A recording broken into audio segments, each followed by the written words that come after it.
Hello and welcome to the TSI AFL studios. Nat Edwards and Robert Walls with you. Well, Collingwood has lost its last 2 games, and in those 2 losses they've only managed 8 goals. And Robert, it just appears that their forward line is struggling at the moment. Well, Nat, you're right, and it is a real concern for Nathan Buckley as they head towards September. It's been something that's been there for most of the season. They just haven't had that forward line working as it has in the past couple of years.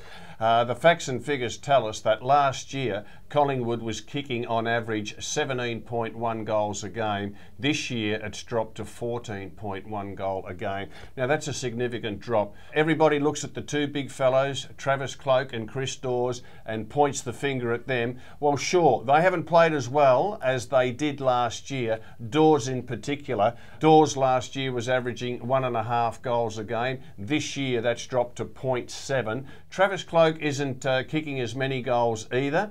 Just down a little bit on his figures from last year, but to me the most compelling figure that they should be looking at is their entries into their forward line. Now last year Collingwood was number 1 in the competition for forward 50 entries. They got the ball in there a lot. They averaged 61.7 entries per game. Well, that's dropped down to 52.4, which ranks Collingwood 11th in the competition for inside 50 entries. So sure, the big fellas aren't playing well, but they are not getting the ball as often into their forward line. Well, it's not looking good for Collingwood at the moment, but can they turn it around? I mean, they've just got 1 week before finals start. I'd be making some changes. I'd mix it up a little bit. The Hawks did it in the absence of Buddy Franklin, and they actually did really well when he wasn't there. So what do? Jackson Payne is one who could come into the team. Now he's played 5 games this year, kicked 7 goals. That's a better return than what Chris Dawes has done.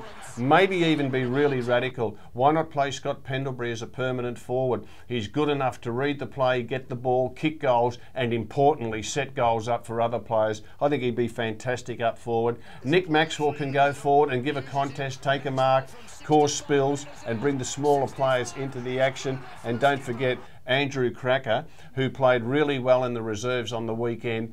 I'd be putting him into the senior team for this game before the finals, because they need to do something different, Collingwood, because it's been same old for too long. Thank you very much for joining us on TSI AFL. Don't forget you can follow us on Facebook and Twitter, and we look forward to seeing you again soon.